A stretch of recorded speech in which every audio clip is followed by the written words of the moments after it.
Thanks be to God.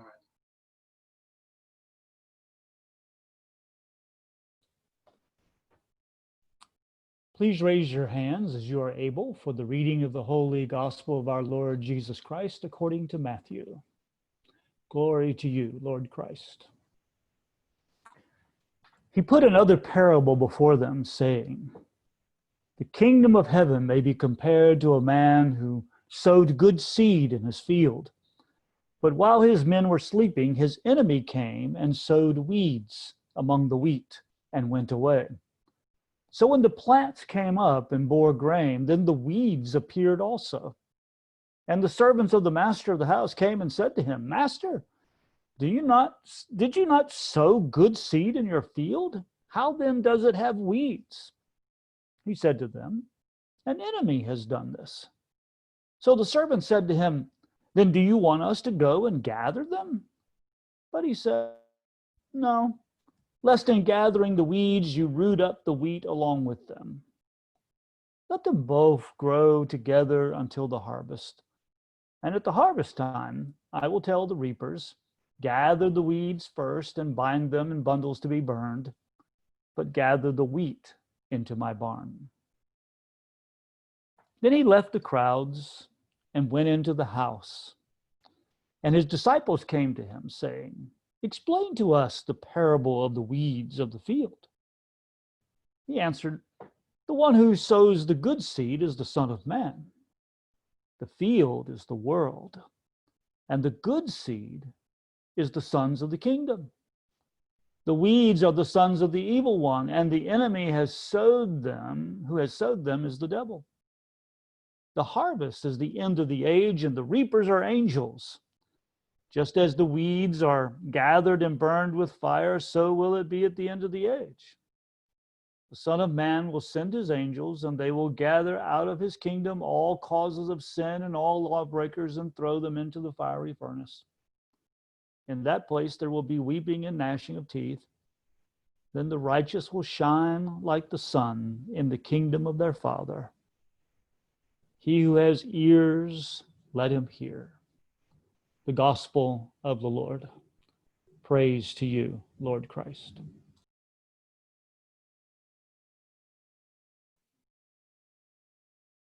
Hello, good afternoon. Thanks for having me. This parable always seems kind of funny to me. And for some reason, I always imagined this one as a cartoon where there is this perfectly plowed field. And then at night, a villain who is probably wearing a ski mask comes in, he tiptoes in and blows like dandelion seeds all over it. And then the next morning, it's just chaos. There's dandelions and wheat popping up everywhere. Because this seems just such a petty way to sabotage someone. But the people who spend all the time tilling this field, they are not entertained and they want answers. So they want to know how this happened and what they're supposed to do about it. And they're ready to go out there and pluck every weed until they've got them all. But the landowner stops them. He stops them because he knows that now the roots of the wheat and the weeds are inextricably linked, and that their futures are forever wrapped up in one another. And because of this, he gives them one of the most challenging commands that we can receive in the midst of chaos and distress. Just wait. And that's really hard for us because we crave explanation and someone to blame or an action to take in order to alleviate or control our pain and our suffering and our loss. And while God doesn't will this brokenness, God does seem more concerned with how we produce fruit among the weeds than telling us why the weeds are there or how to dominate the weeds. Of course, that's assuming that we are part of the wheat, even on the days when we look a little more like weeds. But wouldn't it be nice to just get rid of the weeds? And wouldn't the world be better if we could get rid of all the evil? Or wouldn't it be simpler, at least, if we could explain the evil and maybe have a to-do list of action steps to take to get rid of it? And wouldn't it be nice if it was just like us good folks here? God apparently doesn't think so. The kingdom isn't called to live in isolation or in supremacy, but rather to draw strength from living in community, even when it's all mixed up in the things that are antagonizing it. The kingdom is called to share dirt with evil and continuously say, just wait, good will come of this still, and God will produce fruit here still. So we dig our roots deep, and we still demand life, and we still call a weed, and we wait to see what God will do among us. Because to be consciously and purposefully entangled with weeds and still produce abundance is a testament to God's life-giving power. God is in the business of uprooting oppressive forces, but also of bearing fruit that's hardy enough to rise through oppression and become a source of increasing life. But producing life in that environment is really hard. And we are groaning in this world of weeds. And there's a lot of decay in this world, and there's a lot of death, and there's a lot of futility. And in this season, we are keenly aware of it all. And y'all know this isn't just a metaphor. There are multiple things every day that I encounter that elicit an audible groan. And I don't think I'm alone. But I do think that God is in the middle of us saying, just wait. Good will come of this still, and I will produce life here still. In this time of quarantine and civil unrest, I think the church is being invited to be a midwife of a new creation, a creation that's freer and more loving and more teachable than the creation that went into quarantine a few months ago. I wonder if we are witnessing the gestation of a new reality that is, through great pain, being brought into the world. I've had to cancel so many trips and events, but I've also gotten to build relationships with people who suddenly have a lot more free time on their hands.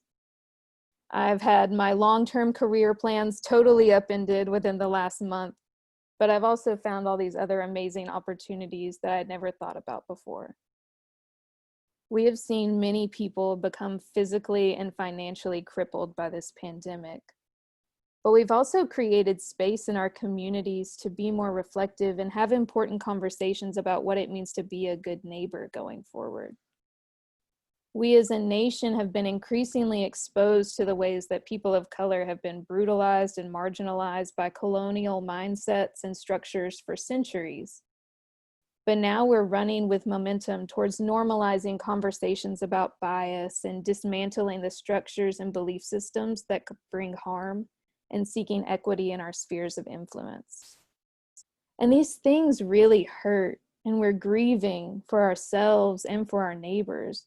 And it's real pain, and I believe that God is present here with us in that. But we have hope beyond this pain. And we keep growing because we trust that it won't compare to the glory about to be revealed to us. But we don't really know what that future glorious reality is going to look like because we only know what we've seen. And for some of us, there's a real desire to get back to normal and make everything like it used to be. And I think it's because we know what it looks like and it makes sense to us. Back to normal is a safe place for a lot of us, or at the very least, familiar. And sometimes the mediocre familiar attracts us more than the gamble of the unknown. And as one crisis after another looms in our world, fear and anxiety and exhaustion rob us of our imagination. But I think there's something better out there than what we've seen. Because who hopes for what is seen? Simply accepting what we see is boring. Our hope has to be bigger and wilder than the world that we've settled for. Surely there were more than a few critics of democracy and the abolition of slavery and airplanes. Surely there was failure after failure, but the faithful kept trying and experimenting and saying, just wait. Surely the transition from the seemingly impossible to the possible was difficult and awkward and costly, but it was worth it, because here we are today, voting and flying without legalized chattel slavery, and the world is better for it. And if our ideas and our plans and our policies are always limited by the brokenness of our world, they will always enable brokenness. And if we're always saying, well, that sounds like a fantasy, or that would only work in a perfect world, then we're settling for less than the glory that God's offering to us.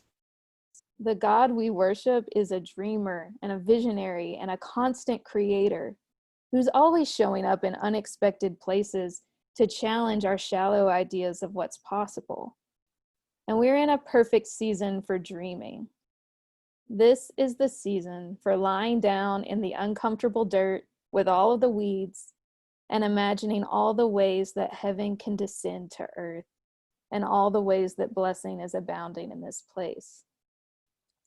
Let's use our time cultivating that imagination, because telling ourselves new stories and visualizing new possibilities every day motivates transformation more than just facts or static goals. Meditation, prayer, reading, going outside, creating something, playing games, challenging ourselves, and apparently even just surrounding ourselves with the color blue are ways to move our bodies and our minds from a place of tension and anxiety to a place of openness and creativity and abundance. Participating in the divine imagination determines and sustains our action. We can hope for and grow into individuals who are committed to showing up for our neighbors. We can hope for and grow into a family that can hold space for our disagreements at holiday gatherings. We can hope for and grow into a community that teaches shalom building instead of brutality. We can hope for and grow into a nation that exchanges individual luxuries for beloved community. We can hope for and grow into a world that promotes and maintains systemic justice for all life. This hope in the things unseen gives us eyes to see the things that we've missed while we were caught up in the weeds. It relieves us from our groanings long enough to say, surely the Lord is in this place, and I didn't even know it. And surely the Lord is in this house where I've been quarantined for months, and I didn't even know it. And surely the Lord is in all these virtual gatherings, and I didn't even know it. Surely the Lord is in all these protests and policy proposals, and I didn't even know it. Surely the Lord is in my exploding vegetable garden and my sourdough starter and the indigenous authors that I'm learning from, and every customer that comes to my Starbucks and doesn't complain about having to wear a mask, and I didn't even know it. And despite all the groaning, how awesome is this place? And even with all the weeds, the earth is none other than the house of God. Here, in the dust, in the midst of the weeds, in the place where we dwell and the place where we dream, here is the dwelling place of God. This is where God is revealing glorious life. Just wait.